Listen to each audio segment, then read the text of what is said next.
আসসালামু আলাইকুম।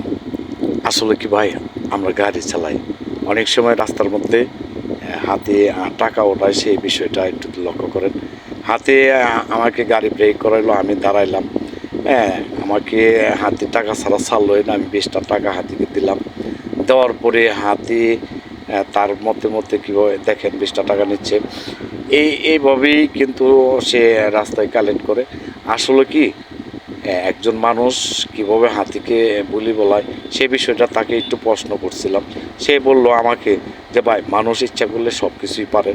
তা আমি এইভাবেই তাকে পোষ মানায় নিছি, আমার মতো করে তাকে আমি গড়ায় নিছি।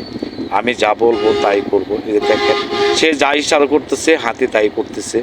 সে যা করতে চাইতেছে ঠিক হাতি তাকে যেভাবে ইশারা দিতেছে সেইভাবে কাজ করতেছে। আসলে ভাই কি, আমি হাতের কাছে চাইতে চাইলাম, সে আমাকে দিল। তাই আমি একটু বললাম যে আসলে আমার ভিতরে একটু ভয় লাগে। ভয়ের কিছু নাই, আপনি আঁটেন, হ্যাঁ কান ধরে আঁটেন, আমি ওনাকে সামাইলে নিতেছি। আসলে কি, মানুষ ইচ্ছা করলে সব কিছুই পারে। এত বড় একটা দেহ, সে তাকে ঠিকই পোষ মানায় নিছে। তো ভাই আসলে কি, সে পশু, আসলে কি পশু হইল, সে ধরনটা খুবই ভালো।